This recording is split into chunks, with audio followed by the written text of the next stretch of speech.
მეგობრებო, ყველას სიხარული ბედნიერება და კარგი განწყობა. ისე ვიმყოფებით ნიუ-იორკში. კერძოდ 1-2-3 დღე დაგჭა და დავტოვეთ ჩვენ ნიუ-იორკს, გავაგზავნეთ ჩვეულებრივ ის იმ ცხოვრებას, რასაც ადრე გაცნოდით. ეხლა ვიმყოფები კერძოდ რაიონ პარკში და მივდივართ საჯარო ბიბლიოთეკისკენ. ჩაწერა, ამ ვიდეო რგოლი ჩაწერა ჩემი აზრით ერთ-ერთი საინტერესო იქნება. ჩემი აზრით, ალბათ თქვენს დამეთანხმებით, იმიტომ რომ მინდა სათქმელი თქვა და სათქმელი აი ჩვენ ვიდეოს ხო აწერია, რომ როგორ უნდა წავიკითხოთ წიგნი, ანუ როგორ გავხსნათ ცხოვრების გასაღები. აი ამ თემაზე მინდა ვისაუბრო. ჩემი აზრით, ცხოვრების გასაღები წიგნის კითხვაშია და როგორ და რანაირად ამას გამოსახავ. მაგრამ სანამ ამ ვიდეოს დავიწყებდე, მინდა პატარა შესავალივით გავაკეთო. ჩვენი არხი, მე ხშირად მაქვს ნათქვამი, რომ ჩვენი არხი ჩვენ ვცდილობთ ჩემ მაგალითზე და რაღაც განვიხილოთ და რაღაცა დასკვნები გამოვიტანოთ და უბრალოდ დადებითად ჩვენი მოქმედებიდან გამომდინარე სარგებლობა მოუტანოს ადამიანებს და რა თქმა უნდა თავისთავად ეხლა ადამიანის დანიშნულება რა არის ცხოვრებაში რომ მოვაკ რომ რაღაცა სარგებლობა მისცეს ადამიანებს და თუ ამ ჩვენმა საიტმა ეს მოახერხა რა თქმა უნდა მე ბედნიერი ვიქნები და ასე ვთქვათ მისიაც შესრულებული იქნება ჩვენი აქ ქვეყანაში მოსვლის. ნუ ერთ-ერთი ფორმა რა თქმა უნდა თანამედროვე საშუალება. YouTube, საიტი და ასე შემდეგ. წინა ორი ვიდეო უფრო შემეცნებით იყო, ხო, მუზეუმი ან რატომ კითხულობ და თქვენ შემჩნეული გაქვთ, რომ მე კითხვას და ძალიან დიდ მნიშვნელობას ვანიჭებ, მაგრამ ამას ხაზი უნდა გაუშვა, იმიტომ რომ ნუ ცუდი გაგებით, უბრალოდ მინდა პასუხი გავცე, იმიტომ რომ არიან ასეთი გამოხმაურებაა, ზოგჯერ რომ გამოხმაურებიან ხოლმე. რა კაკო, რა დროს წიგნებია, რა დროს სწავლა, ვაჩვენე როგორ კეთდება ფული და ნუ ირონიულად და იუმორით, რავით, როგორ ვთქვა, ასე მიკავშირდებიან ხოლმე. მიხედე შენ საქმეს, რა დროს შეპროფესორობაო, ნუ ასეთი იმით. მაგრამ მე მაქვს ამაზე პასუხი, გაცემული, ასე ვთქვათ. ეხლა ამ დღეებში აი ერთ მაგალითს ვიტყვი და ამით სათქმეს ვიტყვი და ამაზე ალბათ ჩვენ ამ თემაზე ჯერ ვისაუბრებთ წიგნებზე, გარჩევაზე, იმიტომ რომ მე მართლა მიმაჩნია და ალბათ ამჩვენ ვინც კითხულობს და ვინც ნაკითხია, იმას ცხოვრების გასაღები დიდი ხანი აქვს, ნაპოვნი აქვს და ბედნიერათაც გზნობს თავს. მაგრამ ეს განვავცოთ ეს აზრი ჩვენი და ჩვენი მაგალითით. ერთ მაგალითს მოვიყვან, რაც ეხლა მოგეხსენებათ, მე 10 დღით ვიყავი ჩამოსული ნიუ-იორკში და რამდენიმე ოჯახში მომიწია ყოფნა. და ერთ-ერთ ეხლა მის გვარდასახელს არ დავასახელებ, საკმაოდ დიდარი წარმატებული ადამიანი თანამედროვე ენით ასაკოვანი და მეორე ოჯახსაც ნუ მოვიყვან მაგალითს. ესე იგი ეს კაცი უკეთი 30 წელი აქ ცხოვრობს, აბსოლუტურად ყველაფერი აქვს. სახლების, აი დიდი ფინანსური საშუალებებიც. ნუ არაფერი არ აკლია, მაგრამ ავჭექი და ვილაპარაკე და ასე მითხრა, რა არისო ჩემი ცხოვრებაო. აი პირდაპირ მითხრა რა.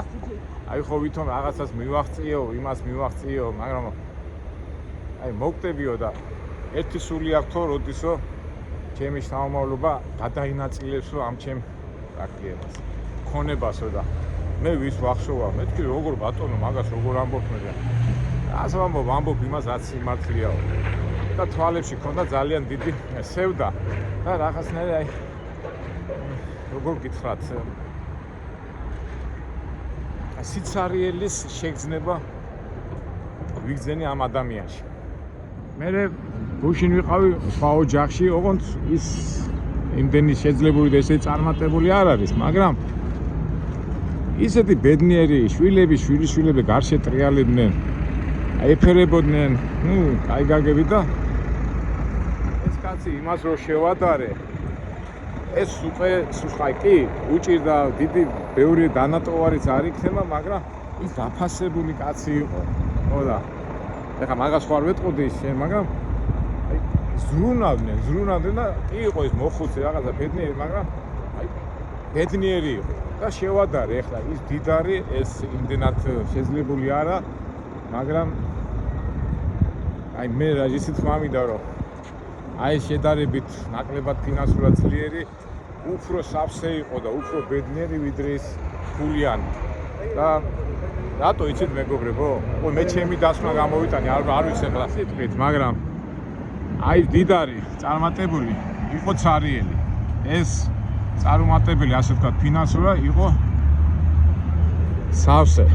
და განსხვავება პირველი ჩემი დასკვნა, წარმატებული ფულიანი კაცი არ იყო ნაკითხი და ეს მე ვინც ბედნიერების აქტობდა და კარგაცნობათან ის იყო სავსე. აი რისკენ მიმყავს საუბარი. უნდა ვიკითხოთ, იმიტომ კითხვა ბევრ საშუალებას იძლევა. მე მაშინაც გითხარით ხო? წინა იმაში რომ ვიკითხოთ რას გვაძლევს გონება შევსებას, მაგრამ დღეს მინდა ვილაპარაკო როგორ უნდა ვიკითხოთ. ეხლა მაშინაც კი ვთქვი რომ საათისა დღეში 1 საათის რო დავუთმო წիր და 50 გვერდი წაიკითხო.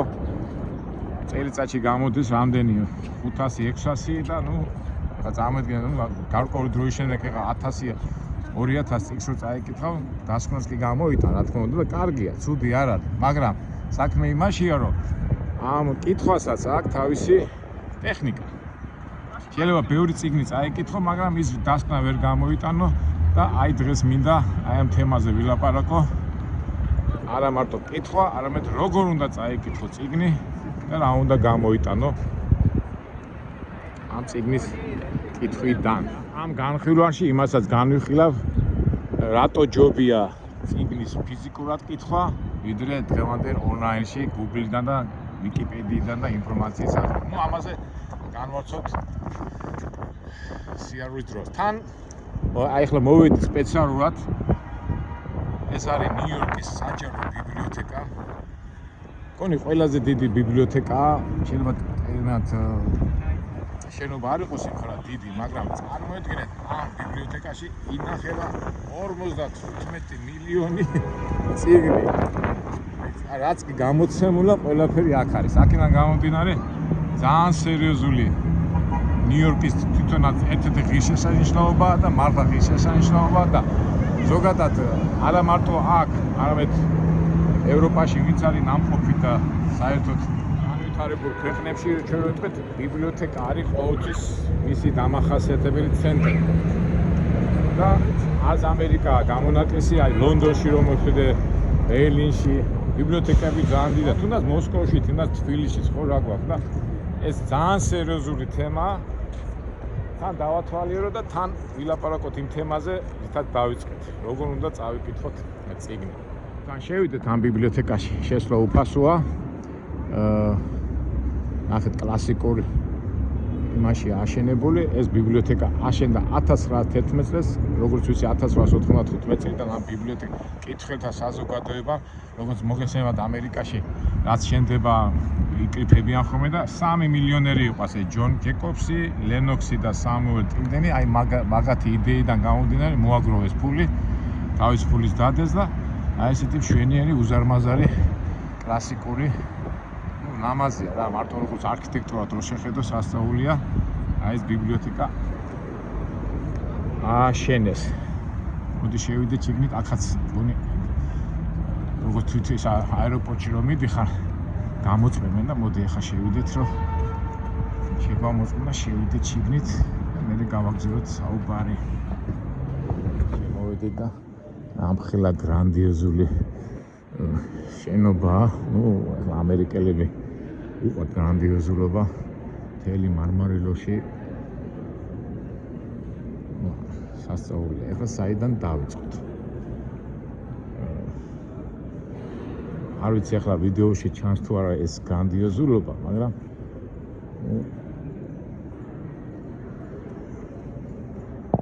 როგორც ვიცი, არის 4 სართული, არის ბევრი სამკითხველო დარბაზები და ძალიან ბევრი ისინი, რა ქვია, საცავები. 55 მილიონი წიგს შენახვა არ უნდა?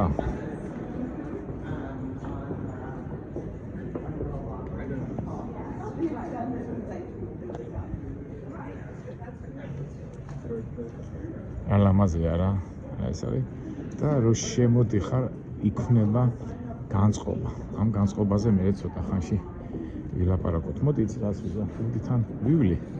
თან ჩემს სათქმელსაც ვიტყვი.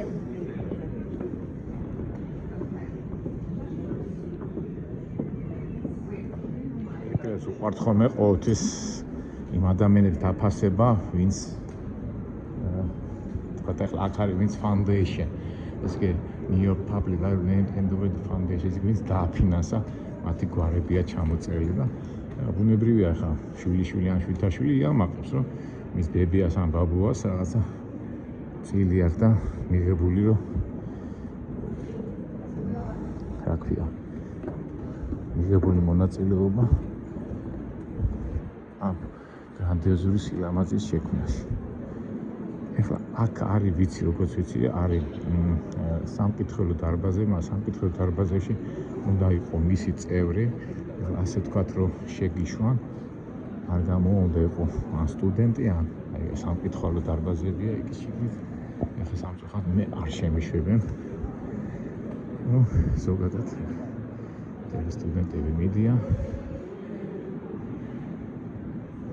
ნუ ჩვეულებრივი კლასიკური მეთოდია. სამკითხველო დარბაზები, სტუდენტები, მეცნიერები, უბრალოდ მკითხველები მოდიან, მაგრამ რო შეხვიდი, უნდა იყო წევრი ბიბლიოთეკის საწერო უნდა ქონდეს. პრობლემა არ არის. თავარია ჩახვიდე, რეგისტრაცია გააკეთო და უკვე მიხედო შენ საქმეს.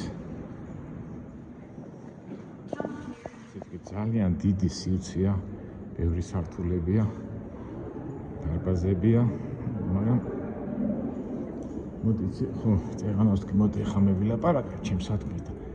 თან ვიაროთ. კაბინეტები, ოთახები, ლიტერატურული საკონფერენციო დარბაზები და წარმოიდგინეთ რამდენ წელებს ან ცნობილ ადამიანს მოსულია ახლა და თავისი საქმე გაუკეთებიათ.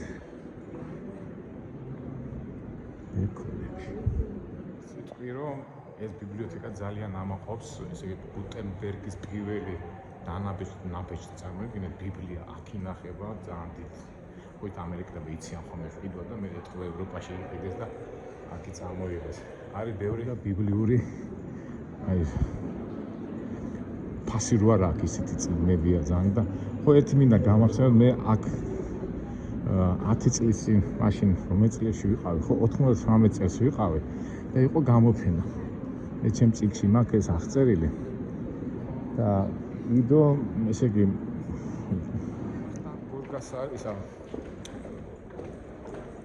ვახტანგ მეექვსეს დროს დაბეჭდილი 1712 წელს დაბეჭდილი ვეფხის ტყაოსანი რომელიც ინახება ბოსტონის უნივერსიტეტში, ჰარვარდის უნივერსიტეტში ის იყო აქ მოტანილი იყო აქ. მე ვერ მოვასწრე, როგორ მახსოვს. აი მე სპეციალურად წავედი ბოსტონში, ჰარვარდის უნივერსიტეტში, ეს იყო 99 წელი და იქ არის. და აი აქ რო იყო გამოფენა არ იყო და ამის და მაგვარი გამოფენები ძალიან ხშირად იმართება ხოლმე აქ და ნუ თავისთავად ახლა ვინც ვინც წიგნის ფასი იცის და ვინც მიხედვით აფასებს წიგნს ის ხო მახრივ აქ ბევრი დიდი საშუალებებია რო ვთქვა. თვითონ სამკითხველო დარბაზში შემოგიშვა, მაგრამ თხოვი და შემომიშვეს ეკლამე ჩუმად ვიყარაკო.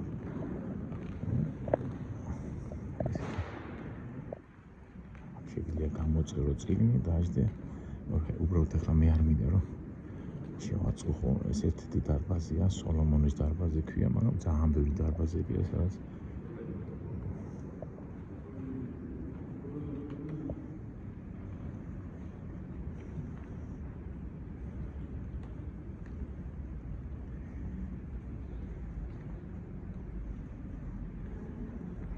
გამოვედი უხერხული ახლა მე ვლაპარაკო ხმავა და რო ისმოდეს და ლაპარაკი უხერხულია.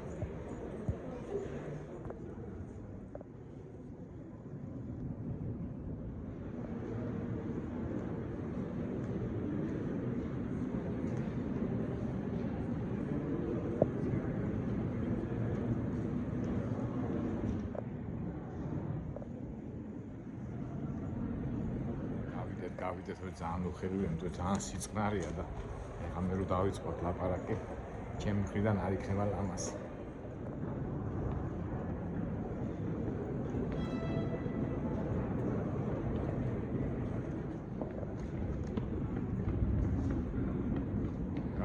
გამოვედით, აქ უკვე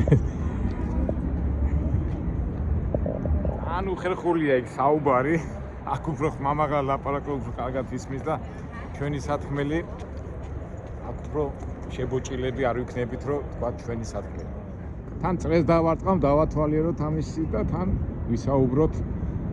ერთი სული მაქვს, რომ ეს გაგზიაროთ. ჩემი სათქმელი, რასაც ახლა ვაპირებ, როგორ ვიკითხოთ წიგნები. ჩემი ასაკის, უпроსოდ მე რო ბავშვი ვიყავი, რომელიც 40, 50, 70-იან წლებში, ხო? წიგს ყველა დამეთანხმება ჩემი თაობის წარმომადგენლები, რომ წიგს ეკავა თავისი ადგილი. სტუმრად მიხვიდოდი, წიგნების თაროები ჰქონდათ, იყო ბევრი მაღაზიები, ბიბლიოთეკები ყველა სკოლაში, თითქმის ყველა კუთხეში, ბიროში, სოფელში, რაიონში, ვარიანტი არა, რომ სადმე ბიბლიოთეკა არ ყოფილიყო. მე მახსოვს, ყიდულობდნენ მშობლები, აი რიგებიც იყო ხოლმე წიგნების, რომ ტალონებით რაღაც ნებართვა უნდა აგეყო და იყო ძალიან დიდი პრესტიჟი. ეხლა მაშინაც საუბრობდნენ, რომ წიგნებს მაშინაც არ კითხულობდნენ, მაგრამ გინდა თუ არ გინდა, ამას ჰქონდა ძალიან დიდი მნიშვნელობა ჩემ ახალგაზრდობაში, ბავშვობაში უпроსტოდ. იყო გარჩევები ტელევიზიებში და რაც უფრო ნაკითხი იყავი და რაც უფრო ასე ვთქვათ, ნაკითხი ჰქონდა 1000 რაღაცები, უფრო ჭკვიან და კარგ ადამიანად ითვლებოდი. ბავშვობა სოხუმის მიდამოებში მაგა გატარებული და დეიდები და დეიდაშვილებს რო თაქში. ხო იცით რა ბავშვები რო იკრიფებოდნენ.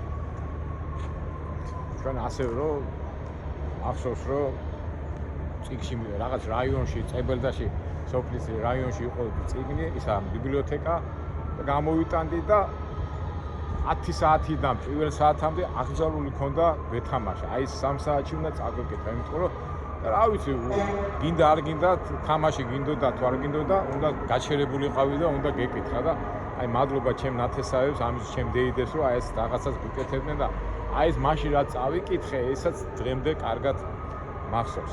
მაგრამ არა მარტო ჩვენ ოჯახში და ჩვენ ნათესავებში, არამედ მე ძალიან ბევრისგან გამიგია, რომ ბავშვებს ეხლა არ მინდა ისეთი სიტყვა თუ აიძულებდნენ და არ აიძულებდნენ, აჩვენდნენ წიგნის კითხვას. მოვიდა უკვე 2000-იანი წლები და ეს ტექნოლოგიები, ინტერნეტის განვითარება, ონლაინის განვითარება წიგნმა დაკარგა თავისებური ხიბლი, ხო? ინტელექტუალებიც კი იძახდნენ, რომ წიგნმა დაკარგა თავისი ხიბლი და ჩაბარდა ისტორიას. ალბათ აი ეს რო იყო მიშას თავრობის და ლომაია რო იყო განათლებული, მაგრამ პირდაპირ თქვა, რომ რატოს ბიბლიოთეკებიაო და დაიწყო მასიურად ბიბლიოთეკების დაკეტვა. გახსოვთ არა? და ეს არა მარტო საქართველოში, არამედ მიდიოდა ეს პროცესი, თუმცა ზოგმა ესეთი ლამაზი შენობების გამო ასეთ პროცესში შეეხა მართალი კულტურა და შეინარჩუნეს თქვა სიტყვას. ნუ ყველა ამჯობინებდა რომ ელექტრონულ წიგნებს, უпроსტოდ Google-ის ინფორმაციებს და ზოგადად როგორ განიხილავდნენ, როგორ მახსოვს, რომ წიგნი არის ინფორმაციის საშუალება და ამ დროს როცა გაქვს ინტერნეტი, Google, Wikipedia და ასე ამის და მაგვარი ელექტრონულ რაღაცები, რა მნიშვნელობა აქვს წიგნიდან აიღებ ამ ინფორმაციას თუ იმ თანამედროვე ონლაინის საშუალებით. გავიდა უკვე რა ფაქტორად 1-20-15 წელი და ბოლო 7-8 წელი უკვე ინტენსიურად და მეცნიერები უკვე ინტენსიურად ლაპარაკობენ იმაზე, რომ ცოცხალი წიგნის კითხვა სულ სხვა არის, ვიდრე ონლაინით მიღებული ინფორმაცია. კითხულობენ მეცნიერები, მაგრამ სტატისტიკურადაც რო გადახედო ახლა კითხები რომ მიდის აი შესწავლა, ხო? რაც უფრო დრო გადის, ესე იგი მრავლდება იმ ადამიანთა რაოდენობა, ვინც არ იცის კითხვა. ეხლა აქ ლაპარაკი კი არ არის იმაზე, კითხვა ფიზიკურად არ იცის და ვერ კითხულობს, არამედ აქ იგულისხმება ადამიანები კითხულობენ, მაგრამ შინაარსის გამოტანა არ შეუძლიათ. აი ხო არის ახლა გავრცელებული ნათქვამიდან შინაარსის გამოტანა არ შეუძლია და აი ხშირად ხო ამბობენ ხოლმე რომ საყვედურობენ რომ ახალგაზრდებს ვერ გამოაქვთ, ხო? და აქედან გამოხდება აი ეს 16-17 წლის ახალგაზრდები შენ ცოდნას უფრო ჯობია ვიდრე შენ, იმიტომ რომ ის პროგრესულია, იმიტომ რომ იცის Google-ის ხმარება, Wikipedიის ხმარება, არანაირი ცხოვრების გამოცდილება არ აქვს და ვინაიდან იცის კომპიუტერთან ჯდომა და Wikipedიის და Google-ის ხმარება, ამიტომ გონიათ რომ ის უფრო პროგრესულია და ამ დროს არის სულ სხვანაირად. მაგრამ ამაზე მე ნელა თან განვავრცობ ამ თემას. კითხვა რა არის, ხო? სიმბოლოებით, ანუ სიტყვებით და ასოებით დაწერილია ტექსტი. ადამიანები, თქვათ, კითხულობენ, რაღაცას გებულობენ, მაგრამ მთელი უბედურება ის არის, რომ ვერ აკავშირებენ ერთმანეთთან იმ სტრუქტურას ვერ აბავს, ასთა თანხმედრას ვერ აკავშირებს, უბრალოდ ვერ კითხულობს ხარისხიანად, ვერ გამოახშეთ. კი, იცის, ამბანიც იცის, მაგრამ კავშირს ვერ აკეთებს და მე საბოლოო ჯამში აზრი ვერ გამოაქვს მნიშვნელობა. აი სამწუხაროდ აი ამას ქვია. ამ ადამიანმა წაიკითხა, კითხულობს. უხარისხოდ კითხულობს და შედეგზე ვერ გადის. მაგალითად ეკითხები კაცს, კითხულობ წიგნებს? კი, რა თქმა უნდა, გეტყვის, მე განათლებული კაცი ვარ. კითხულობ. მე ეკითხები, აი როგორ კითხულობ? ან რამდენს კითხულობ? ყველაზე ბოლოს საშინელი კითხვა რა გახსოვს?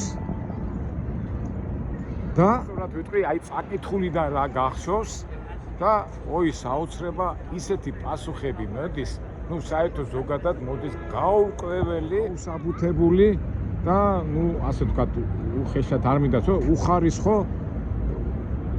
აბდაუბდა პასუხი. ნელები დადგნენ და რასაკეთებ მე ვერ გავიგე, ახლა გაველი გამოვი, ასე გაშიშებულები არიან. რას თავაზობენ ვერ ხვდები.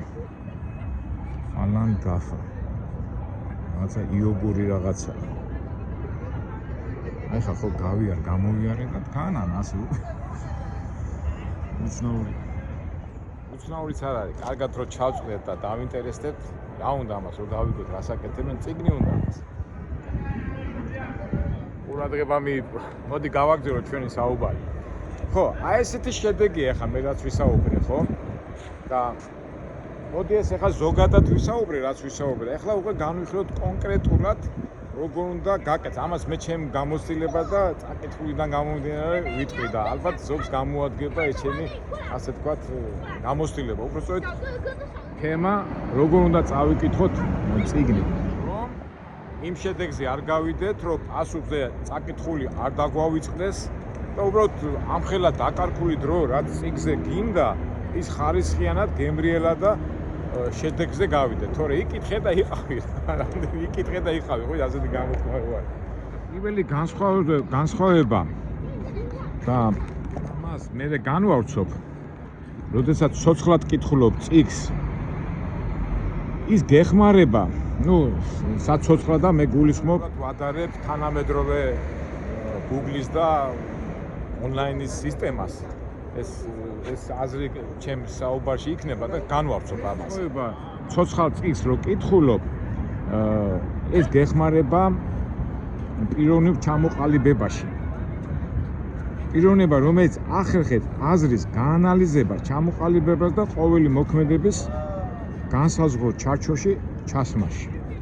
წიგნში ეს ჩასმულია, აი რაღაც თქო შებოჭრეთ ჩაკეტის სისტემაშია და შენ უკვე ეცნობი ავტორის და ავტორთან ერთად მიყვები ამას.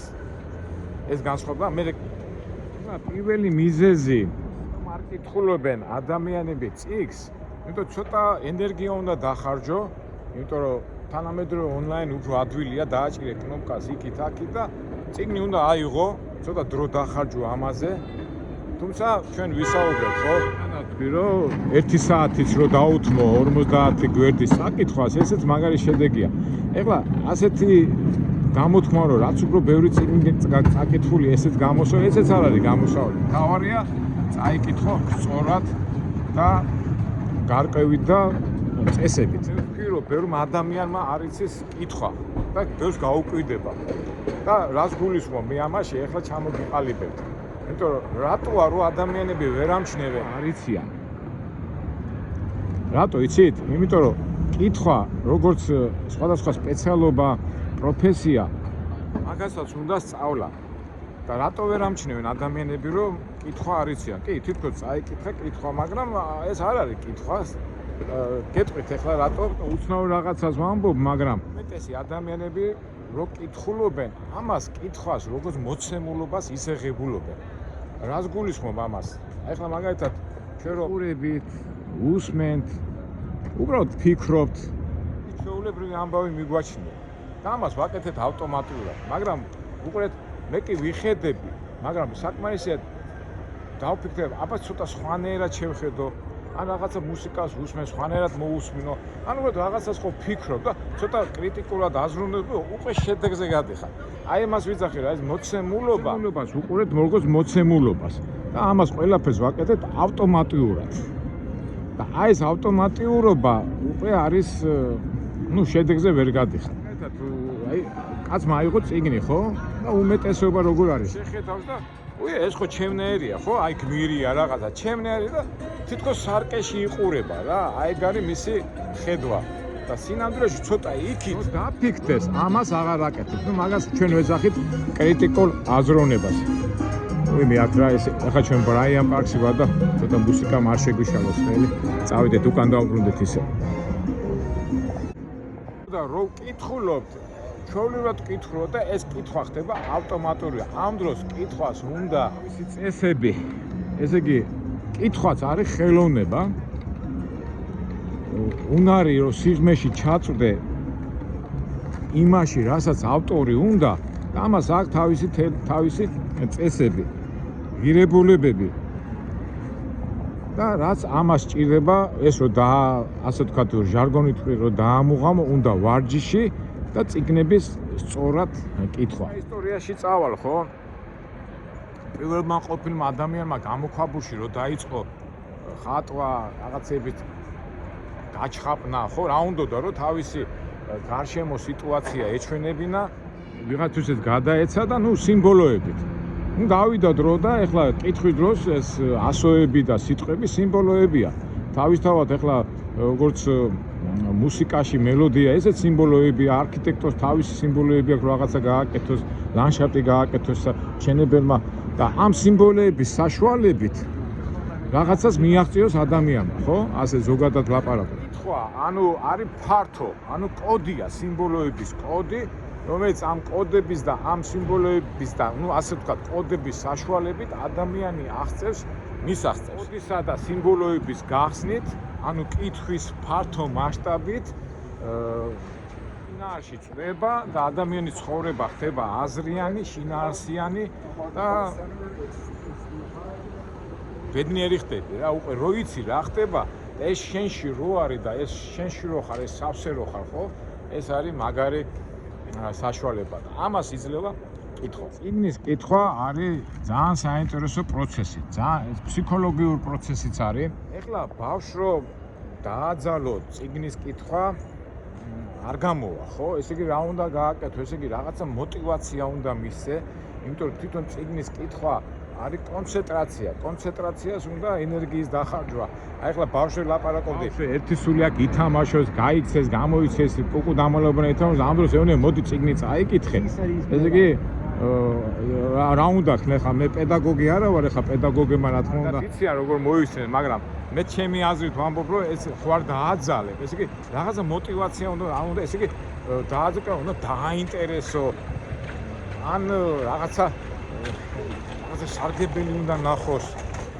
ეხლა ბავშვი სამაგა სარგებელი რა უნდა ნახოს, მაგრამ მესამეა კიდევ ბავშვმა წაიკითხოს წიგნი, ავტორიტეტი და ერთ-ერთი მეთოდი როგორ არის იცით, ესე იგი წიგსა და მკითხველს შორის უნდა იყოს შუამავალი. აი შუამავალი უნდა იყოს ავტორიტეტი. ანუ ადამიანი საყვარელი, თვითონ ზრუნველი, მშობელი, ანუ უბრალოდ ავტორიტეტი, რომ ის იყოს ერთ-ერთი მისაბაძე.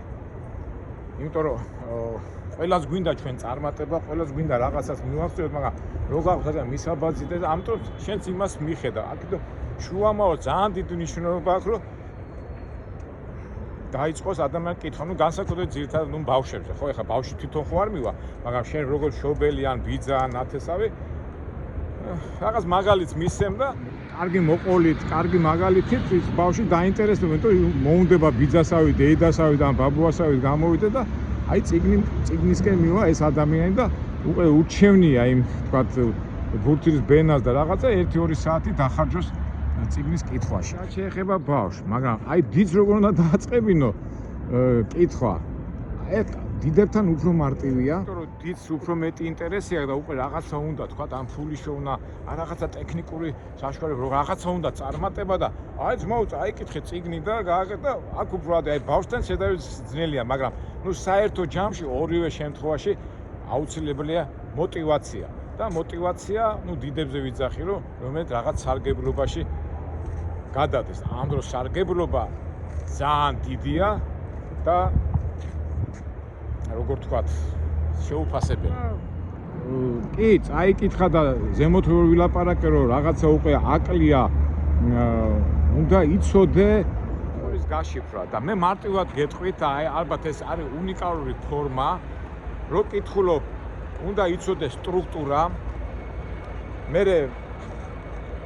და გაიგო პროცესი, მოვლენა, ანალიზი და ამ ყველაფრის ერთად კავშირის დამყარება. აი ეს და აი მე ამას ყველაფერს ერთად რო გააგებ, ისა რო გააკეთებ, აი მე ხდები ამ წიგნის ფასი. მე მაგარ, აი როგორ თქვათ, აი მაგარ ნებიურობას განიცდი, იმიტომ რომ შენ წიგნში რო კითხულობ, ავტორთან ერთად ამ პროცესებში ღებულობ მონაწილეობას და ჩქარა ნელა და გამორიცხულია ადამიანი ამას რო დაამუღამებს, ცოტა ჟარგონებით ლაპარაკობ. ბოლოს ის სიამოვნება და ის ვერ იგზნოს, რასაც ეს პროცესი, ეს გზნობა მოიტანს და რას მოიტანს? მოიტანს უფლების გზნობას, რომ შენ თავს ფლობ და შენ იცი რა ხდება და აკონტროლებ შენ თავს. და აი წიგნი ამას იძლევა. ეხლა რატო ვამბობ? აი თქვათ Google-ი, თქვათ ის Wikipedia კი წყაროს იღებ, ინფორმაციულ წყაროს იღებ, მაგრამ იმდენად შრალია და აი ეს პროცესები, რაც გითხრა, ეს სტრუქტურა, პროცესი, მოვლენა, ანალიზი არ ხდება და ავტორსაც ვერ გძნობ, იმიტომ რომ კი რაღაცა კითხვის დროს ნელა რო კითხო, შენ ავტორი მოყვება, მაგრამ Google-დან ინფორმაციას რო იღებ, კი რაღაც ინფორმაციას იღებ, მაგრამ სადაც ავტორი ვერ გძნობ, ავტორი რაღაც შორს არის, ვიღაცაა და მით უმეტეს ამ სერჩები, ანუ ბევრი ძიებით იმეებში რო შეყვება, იმდენად არეული გაქვს, შეიძლება და ამიტომ უხეში ხდები. და აი მეცნიერებიც ამბობენ, რომ დილი თაობა და ინფორმირებული ადამიანები საკმაოდ უხეშები და მოუქნელები არიან. და მე უყურეთ რა არის, მე წეღანას ვქრო, თავისუფლებას მოიპოვებ, მეთქი ცოცხალი წიგნიდან მიღებული ინფორმაცია და ეს რო გაანალიზებული რო გაქვს, შენ თავისუფლებას პოვებ და არავის არ ახარ დამოკიდებული. მაგრამ შენ რო TikTok-ით და Google-ით და Facebook-ით გაქვს მიღებული ინფორმაცია, ის თავში არ გიждდება და უცბად რაღაცა კითხვა რო დაგესმევა, ეძებ, TikTok-ი სად არის, Facebook-ი სად არის, Google-ი იქიდან ინფორმაცია ამოიღო. ესე გამოდის, რომ იმაზე ხარ დამოკიდებული და უკვე თავისუფლებას კარგავ. იმიტომ იმაზე ხარ დამოკიდებული და შენ რო განათლება გაქვს მიღებული წიგნიერი და წიგნიდან აღებული სულაც არ გეშინია, შუქი გაითიშება. გადაეწევა, შენ არ გაინტერესებს, შენ თავში გაქვს და ის დამახსოვრებული გაქვს. აი შეხედეთ, აი თქვენ იმაშიც, აი რამდენი რაღაცა დაგვიწყებიათ და თქვენ თავში კი არ ეძებთ იმ ინფორმაციას. არა და ეძებთ, ადვილია, მოდი Google-ში შევარდები, მოდი იმაში შევარდები, ამას შევარდები და ინფორმაციას მივიღებ. თავისუფლებას კარგა. არ ვიცი, აი ნახეთ, გადახედეთ თქვენ თვითონ. აი მაგალითად ორი კაცი მოხდება ტყეში სიტყვაზე და ერთი არის Google-ით განათლება მიიღო და მეორე აი წიგნები აქვს წაკითხული და დამიჯერეთ, ვისაც წიგნები აქვს წაკითხული, ის უფრო ადვილად გამოძრება იმ მდგომარეობიდან, იმიტომ მას დავიწყებული არ ექნება აი Google-დან ვისაც აქ ინფორმაცია მიიღო, ის დაიწყოს Google-ის ძებნა, ტყეში Google სად უნდა იპოვოს. ეხლა თანამედროვე ონლაინის ტექნოლოგიის მომხრეები და დამცველები მე იტყვიან, რომ ადამ აქ დროზე ხო თქვით, რომ 1 საათი რო იმუშაო, ისა წაიკითხო მაგას მოაგვარებ, მაგრამ არის ასეთი აზრიც, რომ ამხელა წიგნებს რა წამაკითხებს, ან და არის თქვათ ადამიანები რომ სანამ ბოლომდე არ წაიკითხა, დრო არ აქვს ელემენტარულად, არ არის მეგობრებო, ესეც არ არის საშიში, აი თუნდაც მაგალითად როგორ უნდა წაიკითხო ხო წიგნები, ხო თქვათ ინგლისურად ლაპარაკობ, მაგრამ კარგად არ იცი და ლექსიკონს ხმარობ. თავისთავად ძალიან დიდი შრომაა ახლა რომ ლექსიკონი დაუჟდე და წიგნი გადათარგმნო ყოველი სიტყვა. მაგრამ შენ როდესაც იცი ფორმულა რომელიც ახლა მე წეღან თქვი, დავმეორდები. ესე იგი, წიგნის სტრუქტურა, აზრის გამოტანა, მოვლენების გაანალიზება და დასკვნის გამოტანა. და ეს ყველაფერს რო დააკავშირებ ერთმანეთში და მიხვდები საითკენ მიდის ეს ავტორს ისე თქმა უნდა. და ეხლა მე იმას არ ვიგე, კი, თუ მოასწარი დიდი წიგნის კითხვა, კი, მაგრამ სხვადასხვა ადგილებში რო წაიკითხო და ამ ფორმულას რო მიყვე, ას გამოიტან. აი ნახე თქვენ თვითონ, ახლა წეღანას თქვი რომ აი ახლა უცხოური წიგნი რო დაიწყო, ხო? გადათარგმნე, თუ დაიჭერ იმ თავარი გმირის საქმეს, ას და აი ამას ერთ ფორმულაში მოაქცე, ბოლოში რო გახვალ მიხვდები ისი თქმა უნდა. ეხლა მაგდათ ყველას არა აქვს დრო, ხო, მაგრამ აი ეს მეცნიერები რო არიან, ფილოლოგები და აი მე ხშირად მithქვია, კაცო, ამ ადამიანმა საიდან წაიკითხეს ამდენ წიგნი, ან რა დრო ქონდათ. აი ეს არის ამ ფორმულას იყენებენ და ეს იძლევა წიგნი. ესე იგი, მეორდები, სტრუქტურა, აზრის გაანალიზება, მოვლენების შეფასება, დასკვნა და ერთმანეთში კავშირი. აი ეს კითხვა ამაში გეხმარება. არია კითხვის დროს დაიჭირო ის აზრი და თავარი გმირის, თავარი მამოძრავებელი ძალა.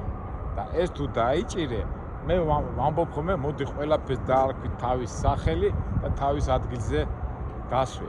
ნუ თავისთავად ესეც იგულისხმება ნებისმიერი თქმულიდან შინაარს გამოიტან, მაგრამ რო არა გაქვს ამ სტრუქტურას რო არ მიყვები და არ იცი კითხვა და ეს ფორმულა თუ არ იცი, არ გამოვა, ავტომატურად და ავტომატურად ვერ მიახსენებს ადამიანის წარმატებას და არა მამას მე კი არ მომბა, ამას ამბობს ცხოვრება და რეალობა. უბრუნდები ისევ იმ თემას, რომ რაში მჭირდება, აი არის ხოლმე რომ აი მე ვარ ვთქვათ რაღაცის სპეციალისტი, ხო, კომპიუტერში, სულ ამჭირდება ის რაღაცის პროფესიონალის ისახა. როგორ არ ჭირდება მეგობრებო, პროცესები რომ მიდის სოფლიოში. გეუბნება რომ შენ იყო პოლიტიკოსი და თანამდებობის პირიდან გამომდინარე იმოქმედე, მაგრამ შენ რომ ამის გაანალიზებს დაკავშირებას და იმას რომ გაანალიზებს სწორად უკვე რაღაცნაირად მომზადებული ხარ იმ მომაძებ შენი ოჯახის დაცასავად, შენი ოჯახის ინტერესები დასაცავად, მაგრამ ამაზე თუ არა ხარ შენ ამისთვის მზად, ერთ დღეს მოგადგება ეს პრობლემები და მე არასწორ გადაწყვეტილებებს მიიღებ. ეხლა რატო ვამბობ ამას? და რო ვამბობდი რომ ადამიანებს აზრის გამოტანის შინაარსიდან აზრი ვერ გამოაქვთ, აი გარი, ეს რაც სოფლიოში ხდება და სამყაროში ძალიან მშრალად უყურებენ TikTok-ის, Facebook-ის და რაღაც იმის ელემენტარულად აი ზემოთ რო თქვი რომ აანალიზო, შეაერთო და მე დასკვნა გამოიტანო და ჩვენთან როგორ არის ხო? მე ვამბობ ხოლმე ჩემ ბავშვებს, აი არის ხო წინადადება სიტყვაზე რაღაცა ტექსტი შედგება, თქვათ 10 წინადადებისაგან. ადამიანები კითხულობენ სამ წინადადებას 7 არ აქცევენ ყურადღებას და სამი წინადადებით არ სიხდებიან. ამ დროს 10 წინადადება მაინც უნდა წაიკითხო, მაგრამ რო წაიკითხავ და გაეცნობი, ეს უნდა დააკავშირო. ალბათ ეს არის რა და მაშინაც რომ ვამბობდი რომ წინი რატო უნდა წაიკითხო, აზროვნება და აქ ახლა შეიძლება სიზარმაცის ამბავიც არის, მაგრამ რატო უნდა დაგეზაროს, როდესაც იცი რა რას მოყვება, როგორ მოყვება და რატო უნდა მიიღო არასწორი დასკვნა და რატო უნდა აზარულო შენი თავი? აი მან ძალიან მარტივი პასუხია. აი რატო? ხო? გამოიყენო შენი ფიზიკური და ეს უნარები და არ იზარავ. ძალიან მარტივია, მაგრამ სამწუხაროდ ადამიანები არ ფიქრობენ და აი ხა ხშირად ვამბობენ რომ ადამიანს აზრი ვერ გამოაქვთ. აი გარი. და იმედია დაგვეზარება და სწორ დასვენებს გამოვიტანთ. დამწუნებულია ვინც ამ ჩემ ვიდეოს მოусმენს, ზოგი მეტყვის ეს კაკო უბერავს. ეს ლაპარაკობს, მაგრამ აქაც იგარი რა. თუ კარგად მომისმენთ და ჩაწვდებით ჩემ ნელ საუბარს და იმას გონი სათმელი თქვი, მაგრამ არ უნდათ ადამიანებს როგორ უნდათ, მაგრამ არ უნდა და რა უნდათ, ესეც მაქვს მე ამაზე პასუხი, მაგრამ ალბათ მომავალში ჩვენ საუბრებში და ამაზე აუცილებლად ვისაუბრებთ. თუმცა ფაქტობრივად როგორც დავიწყე დასაწყისში, ჩვენი ვიდეოები არის იმისთვის, რომ ყველამ დადებითი და სასარგებლო რაღაც დასკვნა მიიღოს. როგორ გამოგვივა, რანაირად გამოგვივა, ეს უკვე მომავალი გვიჩვენებს. მეგობრებო, დაგემშვიდობებით. მე ხა ნიუ-იორკში ვიქნები და გავემსგავრები, ისე დაუბრუნდები ჩვენ ჯორჯს და გავაგზავნეთ ჩვენ ამბებს. მაგრამ დასაწყისში რო თქვი, რომ გონი საინტერესო ვიდეო ჩართვა იყო და ტყუილად არ დავარქი ამ ვიდეოს, ვარქმევ ამ ვიდეოს, როგორ წავიკითხოთ წიგნები, რომ ცხოვრების გასაღები ვიპოვოთ. ცხოვრების გასაღები არის წიგნების კითხვაში. მე ასე მგონია, ასე მგონია კი 100-ია. არ უნდა ეხლა შეიძლება 5000-ზე 6000-ზე არ გინდა.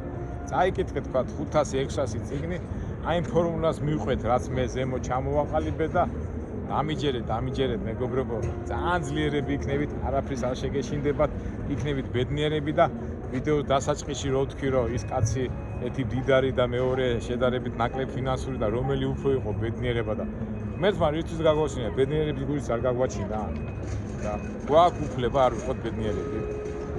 კარგით ამა მეგობრებო, დაგემშვიდობებით მომავალ საინტერესო ვიდეოებამდე და ყველას გისურვებთ ბედნიერებას, სიხარულს და წარმატებას. ჩვენ კიდევ ბოლოჯერ გადავხედოთ ამ ბოლოჯერ არ მგონია, მაგრამ ამ ბიბლიოთეკას და უბრალოდ რო შეხედავ ბიბლიოთეკას, ყოველთვის უნდა გახსოვდეს, რომ წიგნის კითხვა ყოველთვის ჯობია ონლაინის და თანამედროვე ტექნიკის მიღებულ ინფორმაციებს. კარგით აბა, კარგად ვზანდებოდეთ მომავალ შეხვედრამდე.